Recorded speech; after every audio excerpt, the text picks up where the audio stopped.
여러분 반갑습니다. 김동현 선교사입니다. 오늘 또 이렇게 빛나는 새벽별 교회에 이렇게 말씀을 전할 수 있는 이 자리를 저에게 허락하신 주님께 영광을 올려드립니다. 오늘 또 이렇게 많은 목사님들 또 전도사님들 이렇게 모이셨는데요. 또 이렇게 신앙의 대선배님들 모시고 제가 또 이렇게 설교를 하려니 좀 많이 좀 부담이 됩니다. 하지만 이 자리에 또 젊은 피가 필요하셨나봐요. 저를 불러주신 거 보면 담대하게 설교할 테니까요. 많이 아멘 힘차게 해주시고요. 그리고 지금 설교 메시지가 방송을 위해서 제가 하는 설교 메시지거든요. 그러니까 참고하시고 들어주시기 바라겠습니다. 이제 순서 녹화 시작하겠습니다. 반갑습니다, 여러분. 김동현 선교사입니다. 오늘은 사사기 11장 31절에서 35절 말씀 중심으로 함께 말씀을 나누도록 하겠습니다. 사사기 11장 31절에서 35절 말씀입니다.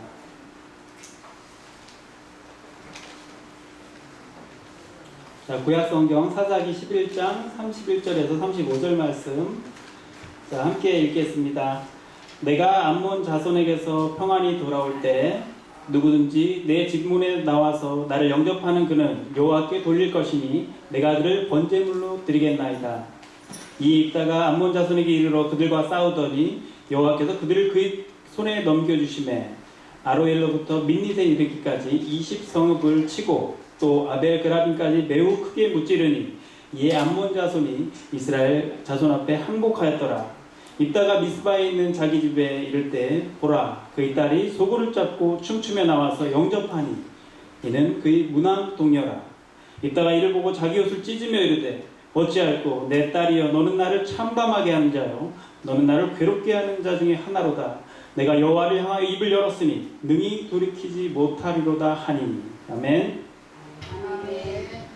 오늘 이 말씀을 읽은 사사기에 보면은요, 사사 입다가 암몬 족속과 전쟁을 할 때 하나님께 맹세를 합니다.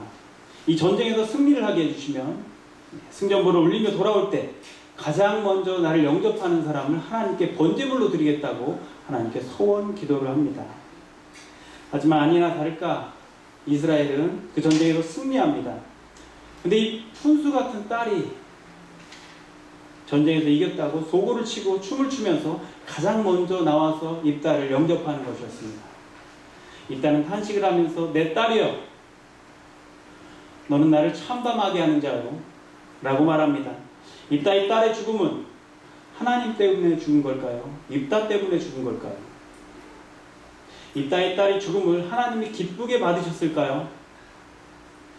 그 죽음의 끝에 믿음을 지키려는 절실함이 있었습니까? 아니면 영원 구원이 있었습니까? 아니면 하나님의 명령이 있었습니까? 입다의 딸은요, 입다가 죽인 겁니다. 가만히 있었으면 죽지 않아도 되는 것을 문왕동녀 외동딸을 죽인 겁니다. 과연 이 전쟁을 입다가 소원을 하였기 때문에 하나님이 이기게 해주신 걸까요? 정말 이 성경 속의 이야기를 통해서 우리가 어떤 믿음의 방향을 가야 되는지 정말 깊이 있게 살펴볼 필요가 있을 것 같습니다. 하필 왜 입다는 그런 소원을 했을까요? 입다가 한 소원으로 인해서 누군가 한 명 전쟁에서 승리했을 때 돌아와서 맞은 사람은, 영접하는 사람, 자기 백성이나 자기 가족 중에 한 사람이라도 죽어야만 하는 그 소원을 드렸잖아요. 왜 입다는 그런 소원을 드렸을까요? 사실 이 사람을 제물로 바친 제사는요, 그 당시에 이스라엘이 전쟁 중이었던 암몬 족속의 그런 종교적인 풍습이었습니다. 이방 민족과 싸워서 이겼을 때 그 이방 민족이 드리는 풍습대로 하나님께 번제물을 바치겠다고 소원을 한 거란 말이에요. 그 제사를 하나님이 기뻐 받으실까요? 왜 또 하필 입다의 딸이 문왕동녀 외동딸이 가장 아끼는 딸이 제일 먼저 나와서 입다를 영접했을까요? 전능하신 하나님이 다른 사람이 먼저 나오게 해주실 수도 있지 않았을까요? 입다의 딸이 먼저 영접하게 나온 것도 하나님의 역사였거든요. 하나님이 입다에게 진짜 원했던 것은 무엇일까요?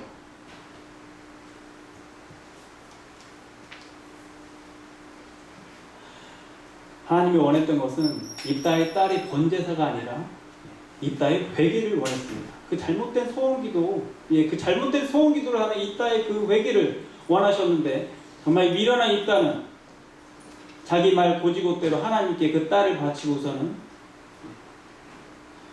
또 하나님 앞에 약속을 지켰다는 그 의로움으로 자기 자신은 하나님과 점점 멀어져만 갔거든요. 우리 주님은 평강의 왕이라고 하죠. 하나님 역사에는 거친 풍파 속이라도 엄청난 어려움 속에서라도 평안함이 함께 있습니다. 하나님이 역사에 이러한 비참함이 따라가진 않거든요. 입다의 소원은요, 하나님이 시켜서 했던 것이 아닙니다. 즉 입다가 소원을 하든지 안 하든지 이 전쟁은 하나님이 이미 승리하기로 예정된 전쟁이었다는 이야기입니다. 가만히 있어도 되는데 괜히 나서서 그 의로움을 드러내는 행위, 이 행위를 하나님은 굉장히 싫어하십니다. 우리는 거룩한 하나님의 역사 앞에 그 온유하고 겸손하게 또 순종으로 하나님 앞에 나아가야 되는데, 내가 나서서 뭘 해보겠다고 하나님 뜻도 생각하지 않고 그냥 내 뜻대로 마구 휘저어버리진 않습니까? 가만히 있으면 해결될 것을 하나님 앞에 경거망동해서 입다처럼 비참한 결과를 만들어내고 있지 않습니다. 아멘. 결국 사사 입다는 이 전쟁에 승리하고도 무남동료 외동딸을 번제로 바칩니다. 아멘. 입다처럼 우리 역시 우리의 생각과 신념에서 비롯된 것이 이 하나님의 뜻으로 이루어진 것인지 분별하기가 굉장히 힘듭니다. 아멘. 성경에 이러한 사건이 또 어디에 나오지요? 아브라함도 자신의 아들을, 이삭을 번제로 바치죠. 아브라함은 하나님께 감동을 받아서 아들을 바치라는 명령에 순종합니다. 아브라함이 그 아들을 번제로 바치기까지 얼마나 많은 갈등이 있었겠습니까? 어떻게 얼마나 어렵게 얻은 아들인지를 25년이라는 그 말씀의 그 언약의 성취를 이룬 그 외동 아들을 번제로 드리기까지 얼마나 많은 고뇌가 있었겠습니까? 하지만 입다는 어땠나요? 하나님께 감동을 받은 것이 아니라 입다는 입다 스스로 하나님을 감동을 시키려 했던 겁니다. 이 두 가지가 무엇이 다릅니까? 하나님께 감동을 받은 자와 또 하나님을 감동시키려 했던 자와 그 차이잖아요. 우리는 하나님을 감동시킬 수는 없는 존재예요. 오직 하나님으로부터 감동을 받아야 되는 존재란 말입니다. 할렐루야. 믿음도 마찬가지입니다. 하나님이 믿음을 주셔야만 우리가 믿을 수가 있는 거지, 우리가 일방적으로 하나님을 찾아서 믿을 수가 없는 거예요.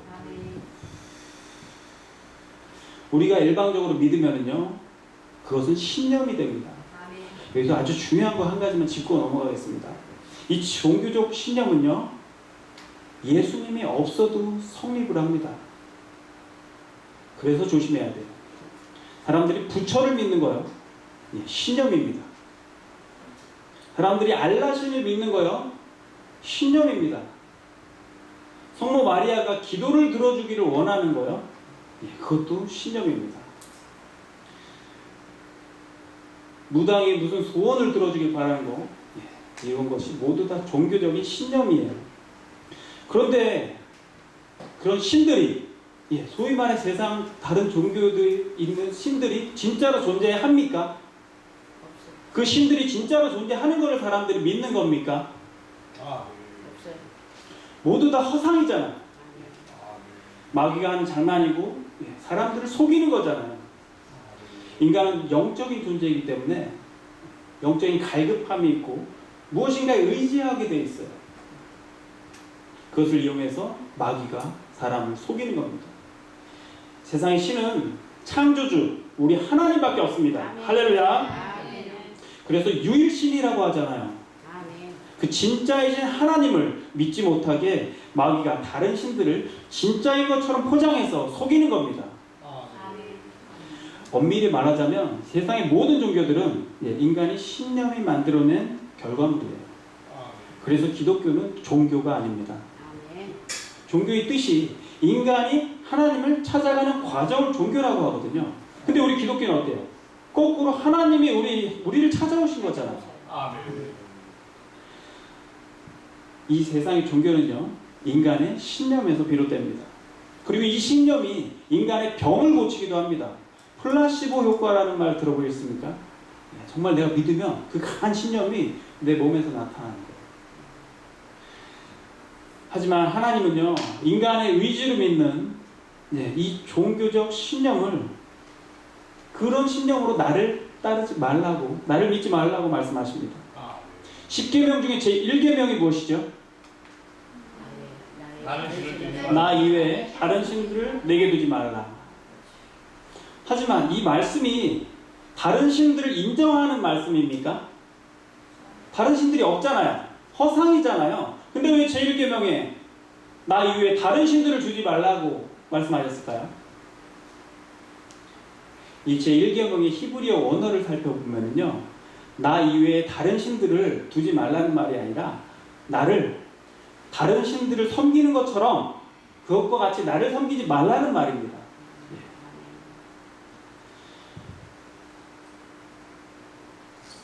실존하지 않는 이방 신들을 종교적인 신념으로 섬기듯이 세상을 창조하시는 하나님을 같은 종교적 신념으로 믿는 것을 하나님은 가장 싫어하세요. 그래서 첫 번째 계명에 올려놓으신 겁니다. 교회 안에는 세상이 종교와 똑같은 종교 생활을 하고 있는 성도들이 참 많습니다.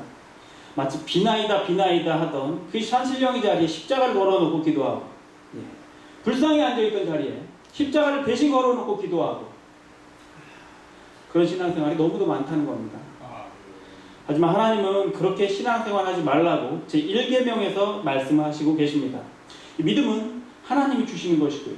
그래서 전적인 은혜이죠. 우리가 잘나서 또 무엇을 잘해서 받는 것이 아닙니다.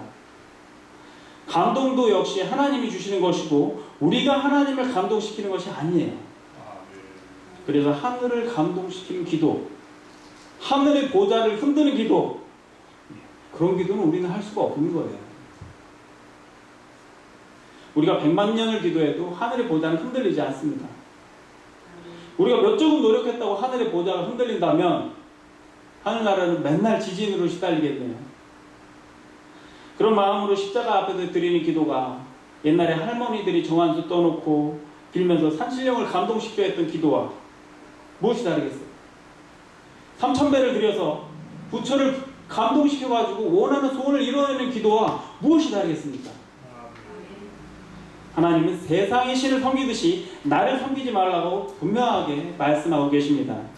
다시 본론으로 돌아와서 사사 입다와 아브라함, 같은 하나님을 믿으면서도 그 결과가 다르잖아요. 하나님의 감동을 받은 아브라함과 내가 하나님을 감동시키려 한 입다가 다른 겁니다. 그래서 아브라함이 믿음의 조상이 될 수 있었죠. 내가 나서서 하나님의 일을 그르치는 사람이 되지 않으시길 바랍니다. 오직 토기장이 되시는 하나님이 우리를 만드신 그 용도에 맞게 써주시는 일에 우리가 순종하는 저와 여러분들이 되시기를 주님의 이름으로 축복합니다. 할렐루야.